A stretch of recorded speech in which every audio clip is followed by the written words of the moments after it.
Let me introduce your guest host for tonight. Tonight, we're going to put ourselves in the hands of Don Drakeman, who will run this meeting for us. I actually had my COVID booster, and I'm happy that I'm upright and talking to you, but Don will do a great job and has a lot of energy. So why don't I hand over to him to start or to kick off today's presentation.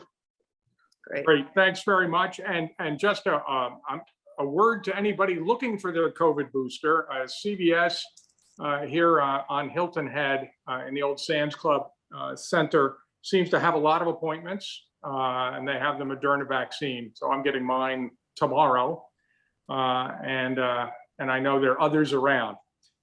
Enough for the medical moment. The first thing we need to do, as we always do, is to award the Pete Cannan Memorial Cane to the oldest member of the oldest class in attendance.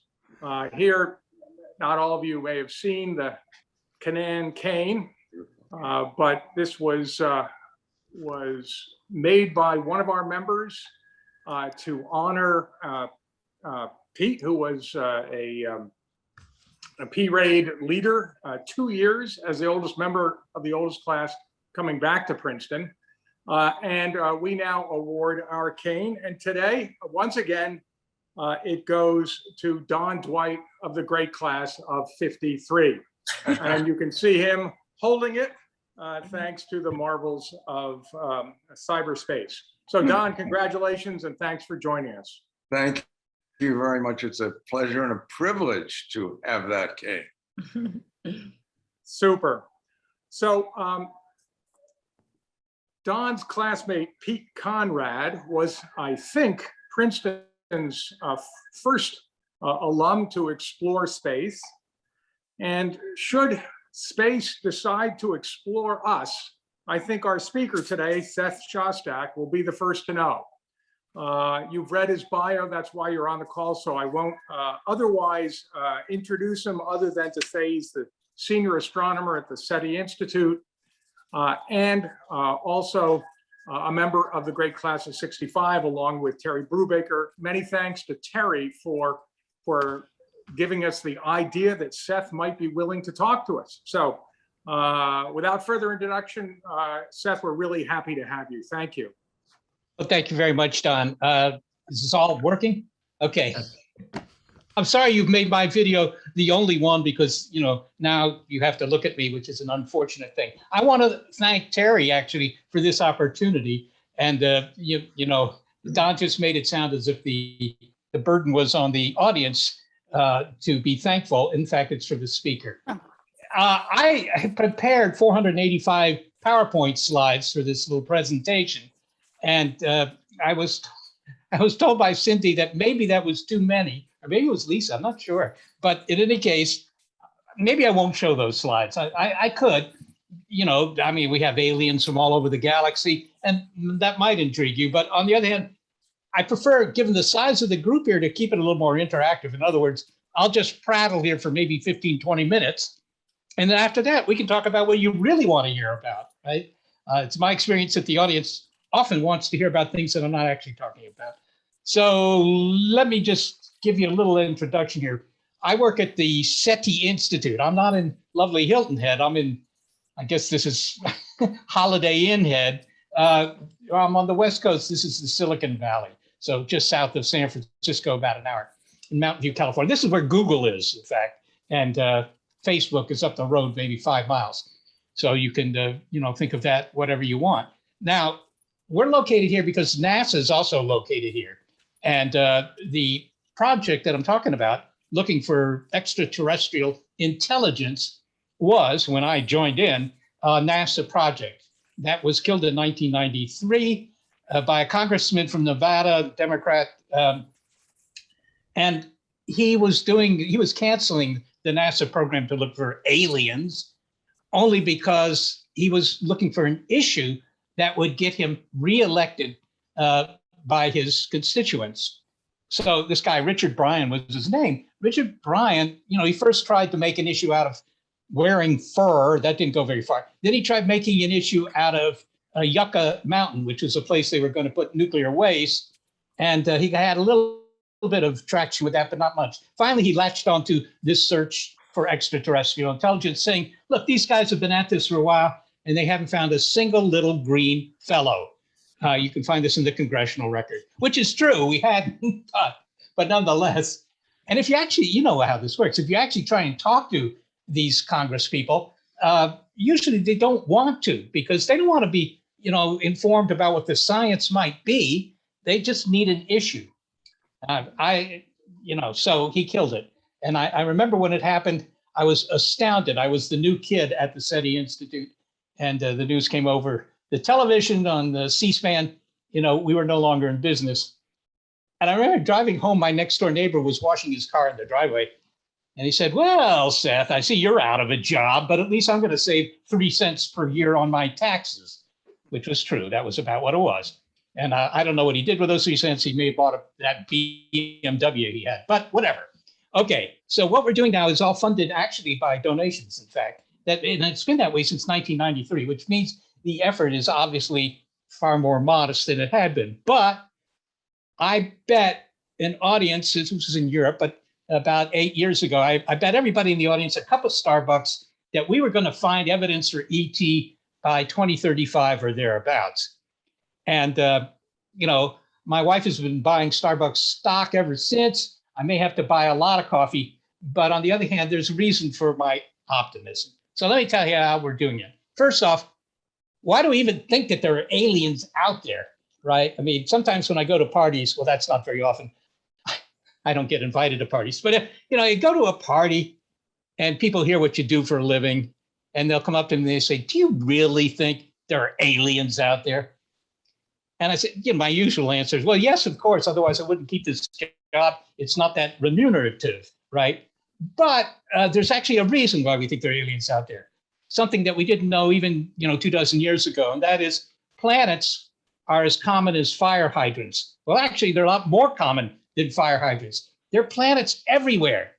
And when I was a kid, like the other people on this call from my class, which was indeed just before the Spanish-American War broke out, when we were kids, if you went to the local planetarium or even in your high school class, you would hear that, well, we don't know whether planets are common or otherwise. It could be that there are a lot of planets, and it could be that there are only planets around the sun. Nobody knew.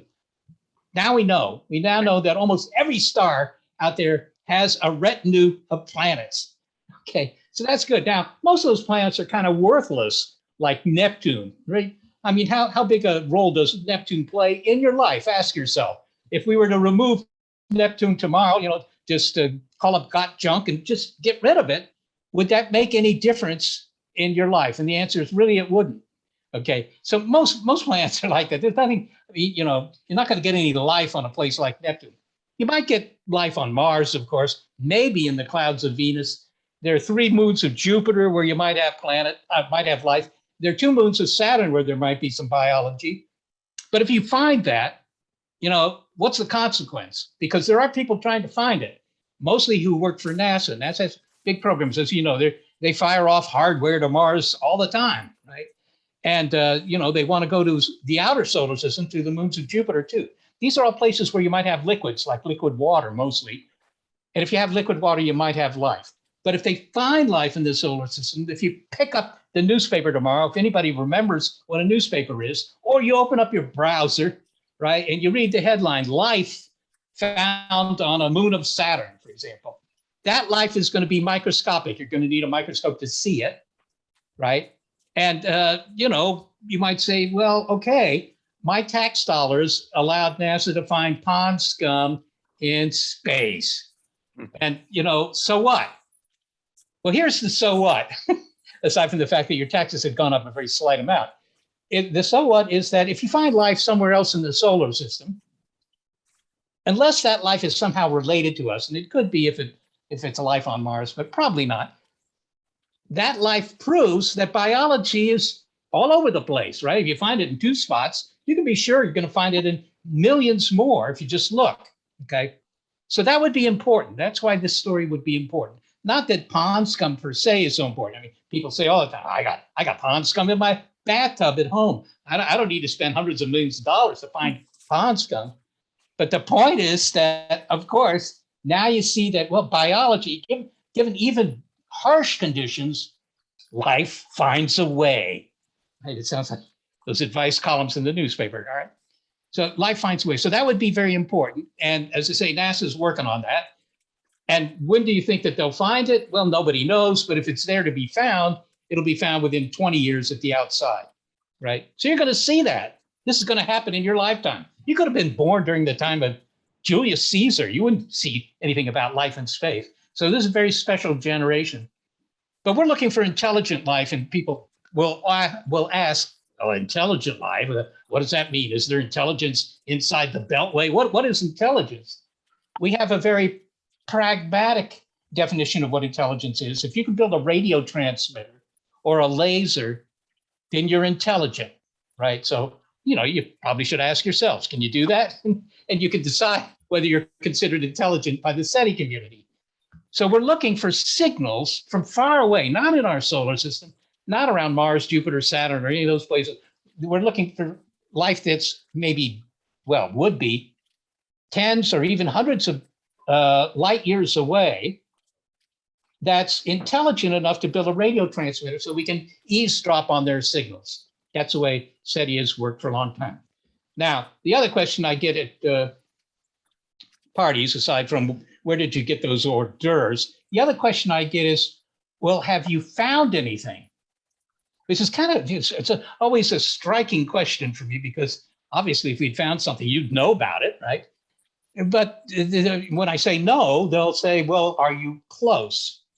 And that's also a bizarre interrogation or interrogatory, because after all, how do we know if we're close, right? It's very much like asking Chris Columbus 3 weeks out of Cadiz, whatever. Hey, Chris, find any new continents lately? He said, no, but are you close? Well, how does he know? He doesn't know.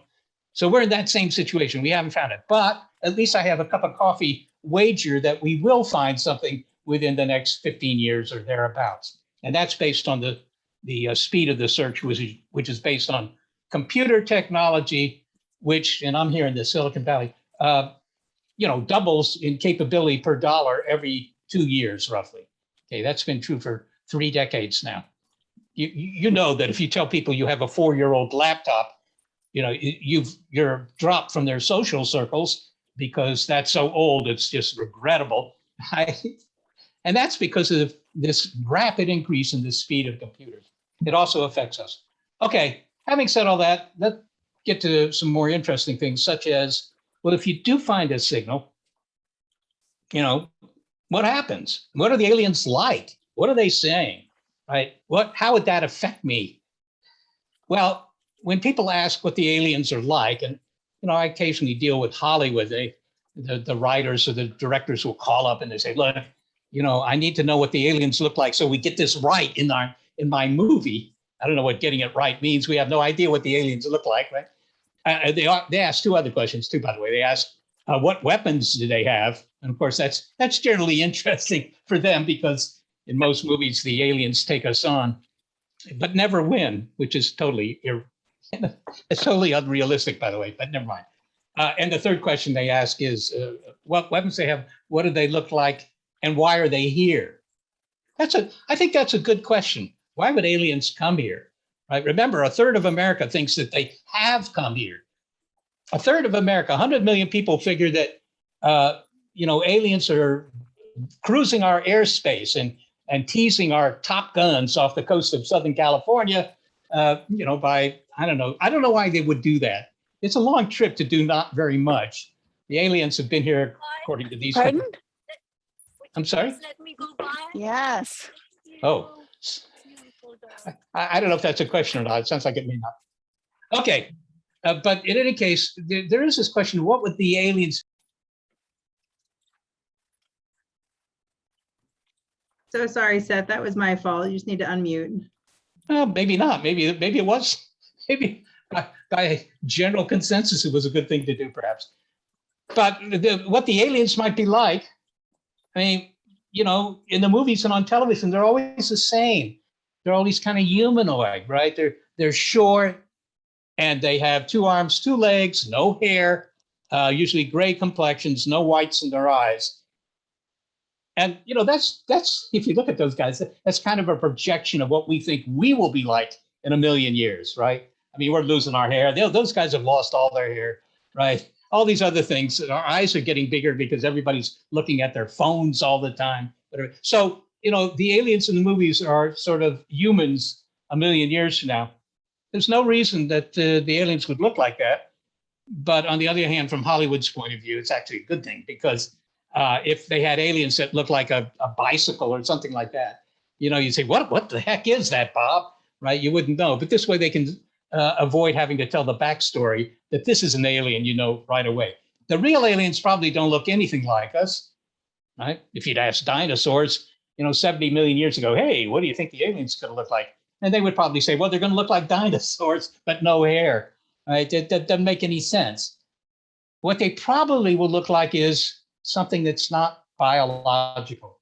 We're doing really important things here in the 21st century. The 21st century will be memorable. I know everybody likes to think that, but it really will be, because we're finally understanding biology. That's mostly a good thing, because, we'll get rid of a lot of diseases. It also means we'll make designer babies. So I don't know whether you consider that a good thing or not, but, it's coming down the pipe. The second thing is, I think we'll find life in space. I've already said that.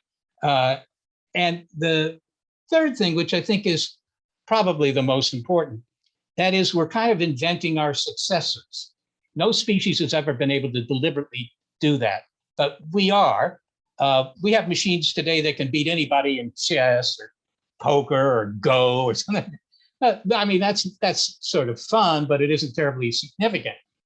But the projections are here, and I don't believe everything the techies in the Valley say, but the expectations here are that by 2050, you'll have what is called generalized artificial intelligence, machines that not only can play a good game of chess, but they can do anything that you can do cognitively. In other words, if your job is, teach chemistry or something, I mean, these machines can do that better than you. They will know more chemistry than you. They will be really, really, really smart, and they don't forget anything. And the first question you'll ask them is, can you design a machine better than you are? And then you build that, and then you ask the same question with that. And within 20 years, you have one machine that's smarter than all humans put together. Now we're talking about cognitive skills. We're not talking about, making the bed.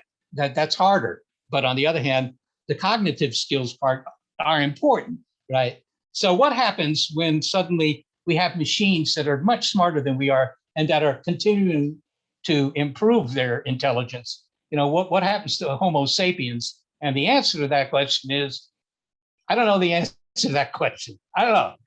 Maybe we just become their pets. I've often thought that would be a good deal, because you get fed regularly and get walked around and stuff.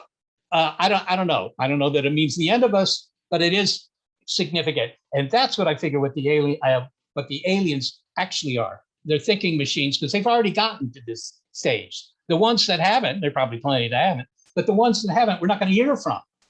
You only hear from the very advanced aliens. And so if we do, I think that what's behind the microphone is very likely to be a machine, not a hunk of protoplasm.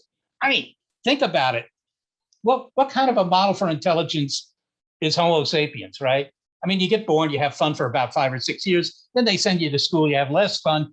After 20 some years of that, then, you have enough skills to get a job. You do that for 40 years, maybe even less fun. And then you stop. And a few years after that, they throw you into the ground. This is a terrible model for intelligence. I don't recommend it to anybody, but it's where we are now. But these machines don't have any of that. They can keep repairing themselves and essentially live, if you use that verb, indefinitely. So I figure if we find the aliens, they will have done this. Okay, listen, I've already talked for 20 minutes. I'm going to shut up and let Don take the reins and see if there's anybody who's still conscious and wants to ask a question. That was great, Seth. Thank you for being so interesting and engaging, and willing to tell us what we don't know, as well as what we might know. So right now, I'd just like to ask people to who have a question to either raise your hand or poke the hand emoji. Okay, Peter Cooper. Okay. Seth, what are your thoughts about the reports of pilots seeing these objects out there that they cannot explain? Yeah, well, Peter, as you can imagine, the press has gone kind of nuts about these stories.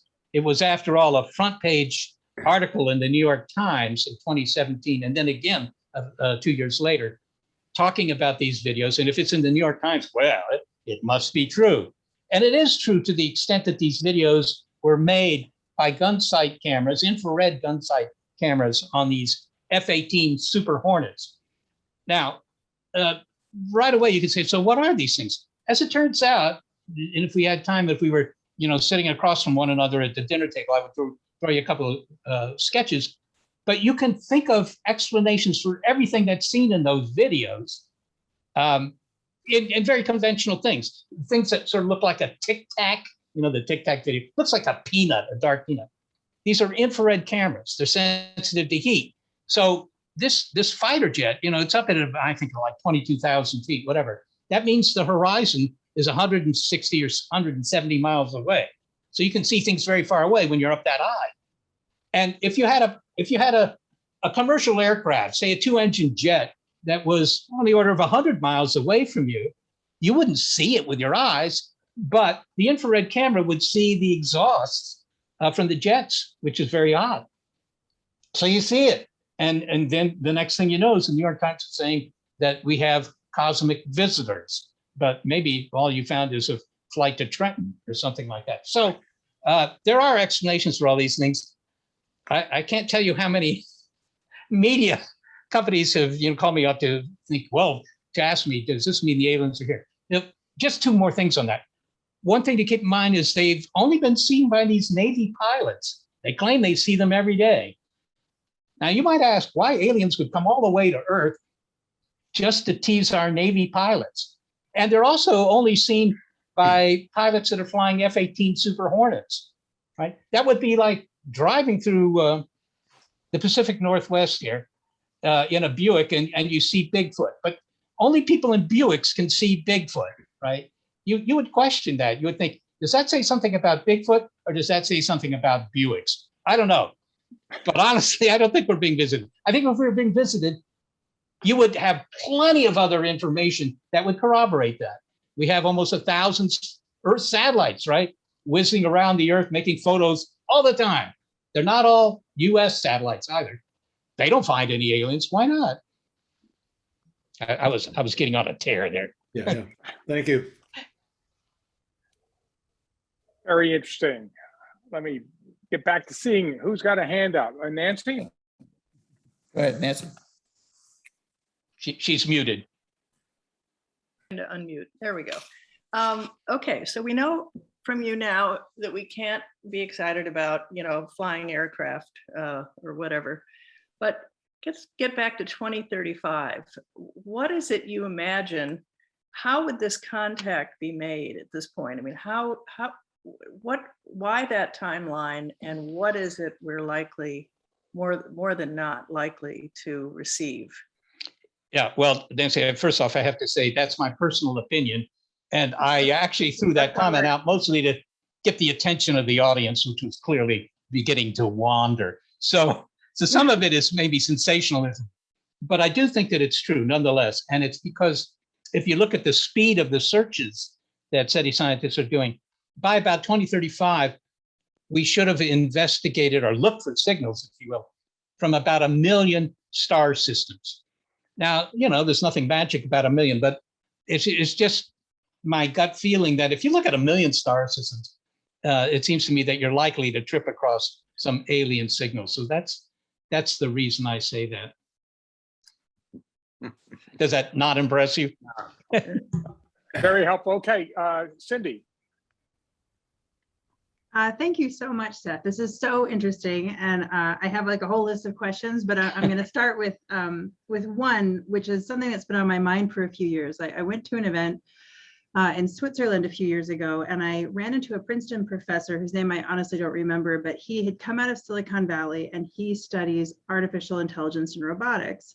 And I asked him the question about sort of how do they think about the ethics of the work they do and what its future implications might be. And he said, that's not my job. My only job is to see if I can make it. And if these robots or this artificial intelligence ultimately overcomes us, that's just evolution. And so my question is, and that's a choice he's making, right? I mean, he doesn't have to make that choice in the way he designs this, but he doesn't believe it's his responsibility to build any ethical protocols. So if we're talking about potentially interacting with an alien machine intelligence, what's to say their designers didn't make those same choices? And is it smart for us to interact with these machine intelligences or whatever they might be that might have been designed along similar ethically neutral lines? Yeah, well, there's a lot in that, Cindy. To begin with, interacting with is, in terms of what we do here. We're only listening, by the way. We're not broadcasting. We leave that to the local airports. They broadcast with their radars all the time. Probably not interesting to listen to, but yeah, we might pick up the signals from them, right? And if it's from these very advanced intelligences, I mean, you don't know whether they're hostile or otherwise. You could say, oh, well, an advanced intelligence would never be hostile to anybody. But, tell that to the local beef cattle around here. We're smarter than they are, but, we use them for dinner. So I can't guarantee that they would be hostile. But I think the saving grace is that, the universe has been set up in a way that it's hard to challenge somebody or to threaten somebody in another solar system simply because the distances are very, very far. I mean, getting to Mars, you can buy a ticket from Elon Musk to go to Mars. Probably you can, but the cost is maybe a couple $100,000, something like that. And it only takes 7 months to go to Mars. So bring a good book, 7 months. Okay, that's maybe not so bad. But if you take NASA's fastest rocket and you want to go to the next other star system, Proxima Centauri is the easily pronounced name, it would take 75,000 years. Okay, so that's a long time to sit there in a middle seat with only peanuts to eat. I mean, really. Okay. Now, the aliens undoubtedly have faster rockets, but it's very difficult. I mean, this is just freshman physics. It's very difficult to go to another star. So difficult would translate to, even for a very advanced species, would be expensive. So if they're going to spend all the money to come here, point one, why? What do we have that they want? And the answer to that is there isn't much. Actually, there isn't much that they don't have where they are, with the exception of the rock and roll and the art and a few things like that. But, otherwise, it's a little unclear. But the second thing is, if they have the ability to come here, they're much more advanced technically than we are. So in the movies, when they come here, you set up guys in fighter jets, start fighting them. And, by the end of the movie, we've won. Well, that's like the Neanderthals taking on the United States Air Force. They might win, but I wouldn't bet on it. If they can come here, they can do anything they want. And as I heard one person say in a meeting, he said, look, the only strategy we have at that point is to negotiate. Probably right. Did any of that answer your question? Yes, thank you. So let me just make sure people who want to ask questions can. I saw a hand from Terry. What other hands would like to get in right now? If I miss you, holler out. Risa also, Greg. Okay, well, we'll do it in that order. Terry, and then Risa, then Greg, and then anybody else who wants to ask a question. Go ahead, Terry. Seth, I'll avoid pushing back on you for picking on Navy pilots, but I will say I never saw an alien while flying. Here's my question. If you wake up in the morning and you have a note on your desk that says, we got them, how would they know? Yeah. By the way, Terry, just as an aside, my father worked for the Navy and I have worked for the Navy. So nothing against Navy pilots, just these Navy pilots. Hey, and you should be proud. The aliens came all this way just to entertain Navy pilots. That's good. Right? Okay, so what happens if, suppose we find a signal, what happens? And there actually is a protocol. I was chair of a committee that actually revised the protocol. A protocol, that sounds, pretty ominous and pretty serious. And it's neither one of those things. It's about a 2 or 3 page document that says, if you pick up the signal that looks like it's ET, the first thing you do is check it to make sure you're not being fooled by, bugs in the equipment or a Stanford undergraduate prank or something like that. Then you check it. Of course, that's just science. The second thing you do is you tell everybody, right? The people in the UFO community don't believe that. They think it would all be covered up. But we've had false alarms and it isn't covered up at all. And the third thing you do, it says is, well, don't broadcast anything back to them until you have some sort of international agreement that that's okay. Now, that last thing is the only interesting part of this thing, but it's also irrelevant, just like the first two things, because, we're broadcasting back to them all the time. Your local TV stations broadcasting, FM goes out into space. And of course, that includes all the radars. The radars are actually the strongest signals from Earth. So, in terms of the official document, there's really no help there. What would happen is that the media would immediately start calling because there's no policy of secrecy. So they would know about it right away. The newspapers might wait until you had an official announcement, but some of them won't. You'll read about the aliens first in the checkout line at the supermarket because those publications won't hesitate to publish anything. All right, whether it's true or not is kind of irrelevant. So there will be just a big story. And of course, for me personally, that would wreck my whole week for sure, because all the lunches I had planned, all that's out the window because suddenly we have aliens to deal with.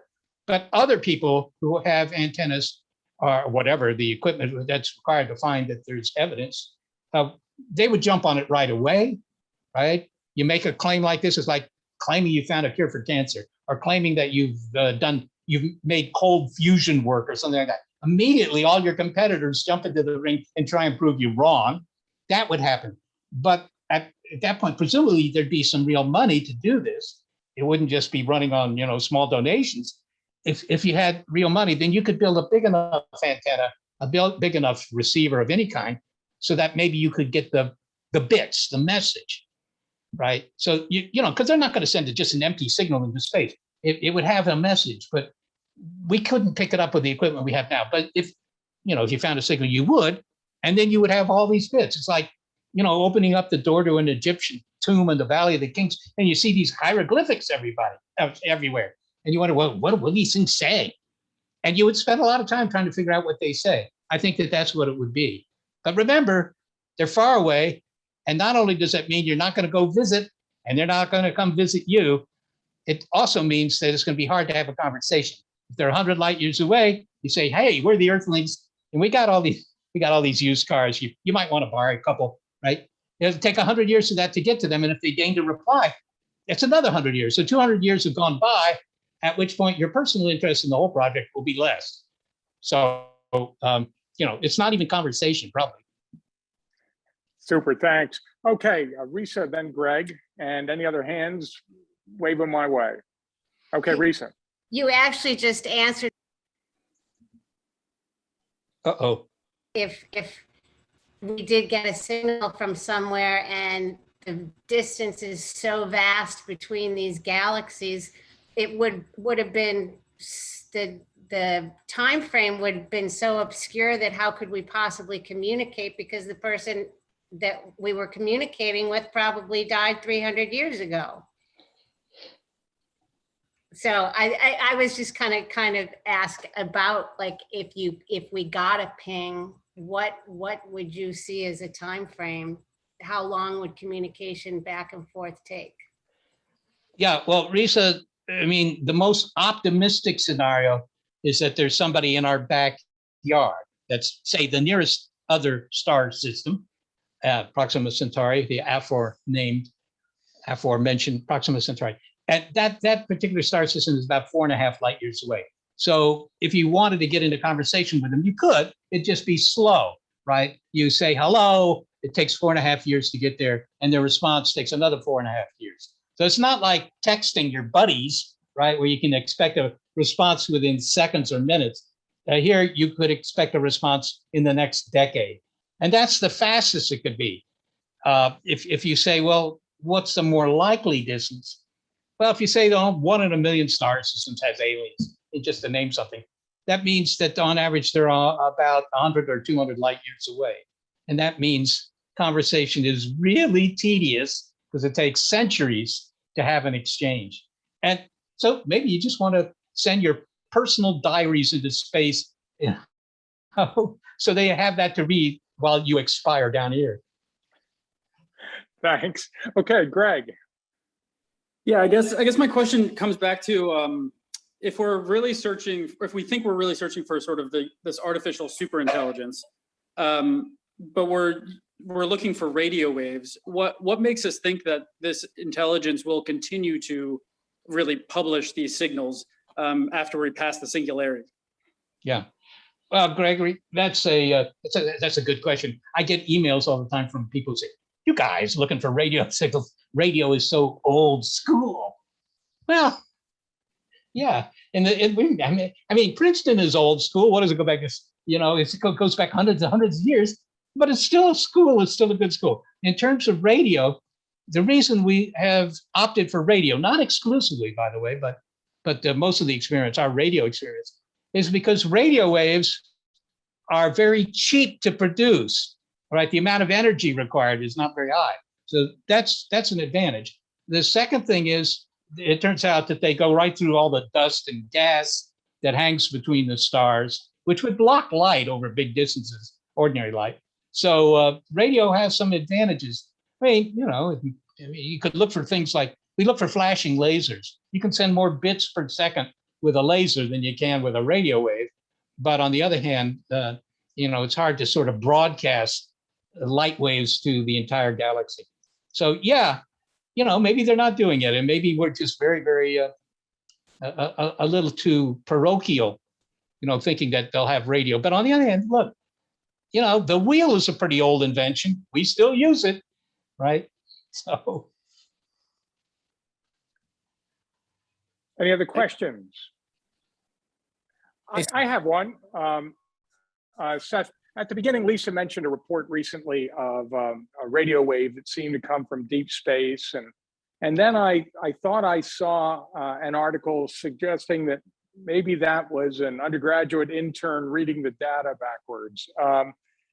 Can you tell us anything about that? Are you familiar with what we're talking about? I'm familiar with the original claim. I didn't know about the grad student who was dyslexic and read the data backwards. I don't know how that explains it, but it sounds like something I would do for sure. Okay, so maybe that's what happened.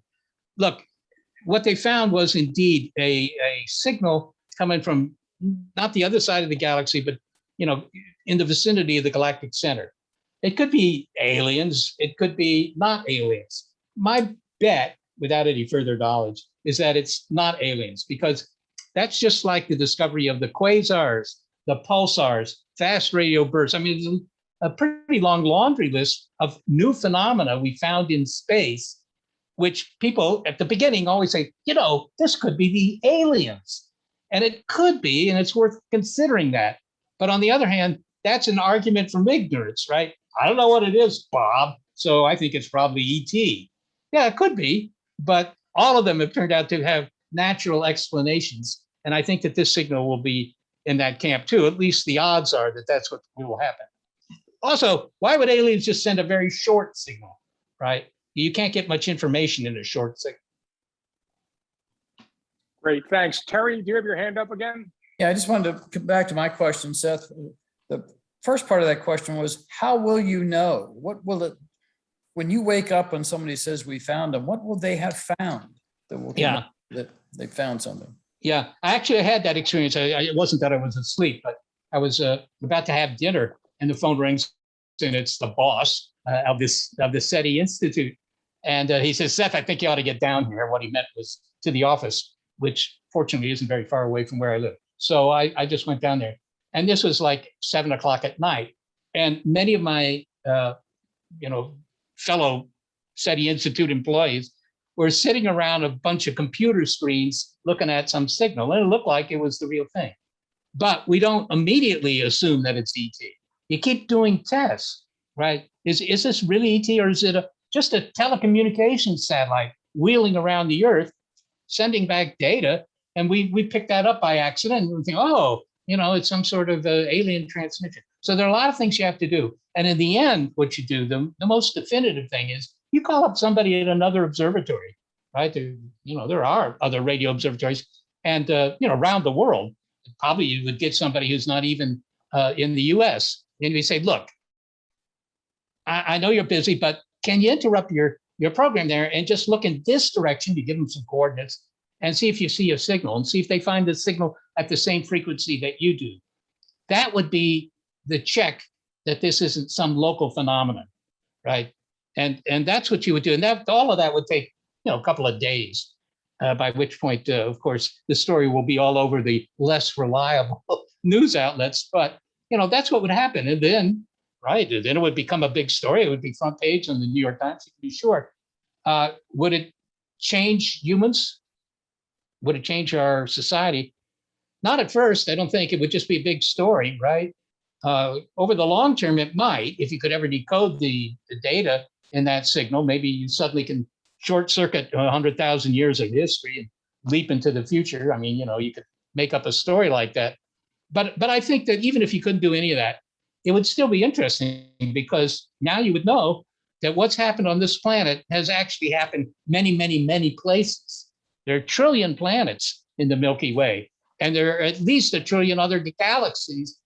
A trillion other galaxies, each with about 1 trillion planets. In other words, the numbers are so huge that if nobody is out there, then Earth is a miracle. And there are people who like to think that, but most people think there are miracles because their parents kind of told them that when they were kids. But it doesn't mean it's true. So if you find one other society, you can bet that there are plenty others, and most of them that you're ever going to hear from are going to be much more advanced than we are. So philosophically, it's interesting. Super, thank you. Cindy.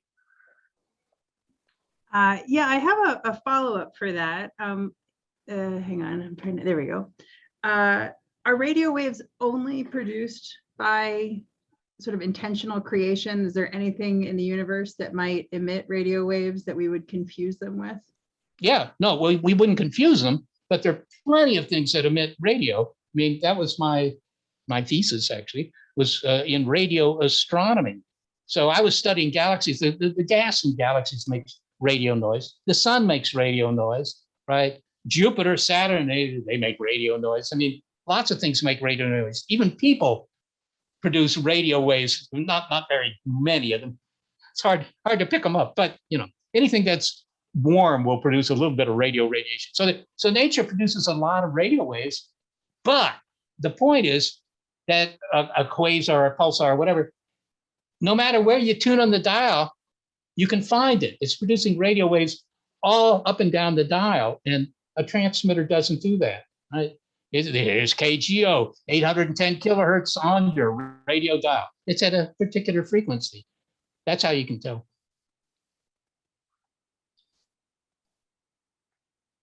Okay, any others? David Ames.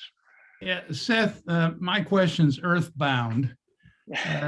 I'm interested in knowing a little bit about the Seti Institute. Who supports it and why do they support it? Yeah, well, the Seti Institute was actually founded in 1984, back when there was a NASA Seti program. So it was running on government money, and a fellow at the San Francisco State, I think, came down. He became our first CEO. He pointed out that you could save a lot of the money for this project that's normally would go to overhead, the rent for the building and right, the water cooler, whatever, that kind of stuff, the printers, if you made a nonprofit, formed a nonprofit. So that accounts for the organization, right? It was set up as a nonprofit to do these things. But we had government money at that time. And as I mentioned, in 1993, Richard Bryant killed the NASA SETI program. It was just at the moment when they had equipment, they were going to we were beginning to actually do observations, actually try and find the aliens. That's when they killed it.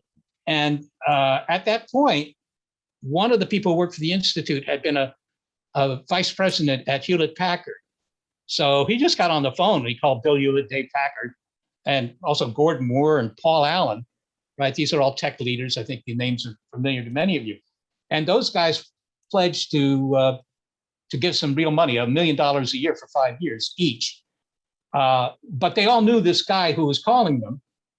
And if he had said, look, I just want this for my fishing club, they would have written the checks too, simply on the basis of who was asking. But since that time, I mean, that fellow died in the 1990s, actually, Barney Oliver. It's just, it's just been people who think this is interesting. Why did they send a check to the Seti Institute? I think it's, I mean, I don't really know, but I think at some level, they realize that this is an interesting question. Are we alone in the cosmos? And no previous generation had either the knowledge or the engineering capabilities to actually answer the question. And so they think, that might be an interesting thing to do, and nobody's going to pay for it unless, somebody is interested. Did I get to the heart of your question, David? What you're getting at is what I was sort of looking at. There's no practical reason to support it other than the sort of exploration of the idea. Exactly. People will say, what's the spin-off?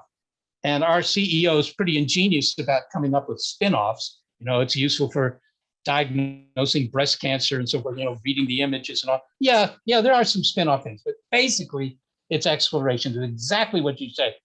On the other hand, I point out that no society that was not interested in exploration had much staying power. Correct. Right?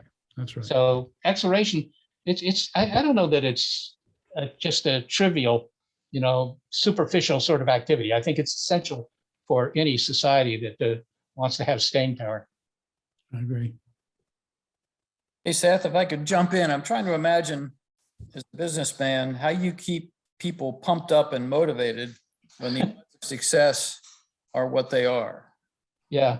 I think there's an assumption in there, Terry, that I'm keeping anybody pumped up and motivated. But I don't know. I think that obviously, there's the media, and they if they watch History Channel, misnamed History Channel, or Learning Channel, even more misnamed, they might see some sort of documentary on this. It's mostly about UFOs. That's what they're really interested in, but still. And maybe it's the excitement of being the first to find the aliens. But I think the heart of your question is, we asked this guy 3 years ago, hey, do you want to contribute something to the efforts of the Institute? And now you're asking me again, why? Well, I mean, maybe you're just an endless pit for money. And you unfortunately, you can't really promise anybody that you're going to succeed. You just can't. You just can't. And so it's a tough sell, and keeping them interested may be a tough sell. But from my personal point of view, the fact that the experiment keeps getting faster thanks to improved technology, that's like that carrot in front of me that's hanging in front of my face keeps getting bigger all the time. And it looks like we're getting closer to the carrot. So that's about all I would say, I think. I think that, one other thing. I think that in the newspapers or wherever they get their news, they might realize that, scientists are finding planets all the time, and they're finding that there may have been life on Mars or whatever. There's always a story in the papers. So going back to David's question, hi, Terry, that's quite a look. If any of you have it on full screen, you get Terry, the alien. Yeah, he's aging better than the rest of us. Yeah, this one didn't lose his hair.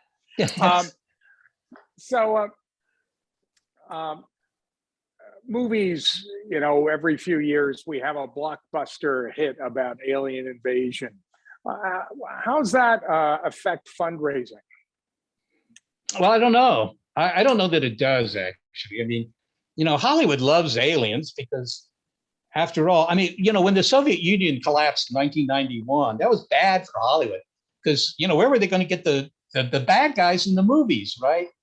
Suddenly you couldn't pick on the Russians anymore. And so they turned to aliens, and aliens, I mean, not exclusively, but largely. And why? Because, well, aliens didn't ask for residuals, right? Aliens didn't mind being the bad guys. No society's protecting their image or anything. So suddenly aliens became commonplace. But of course, what those movies always get wrong is that the aliens, who are mostly hostile in the movies, when they come here, we can beat them. That, of course, is not true.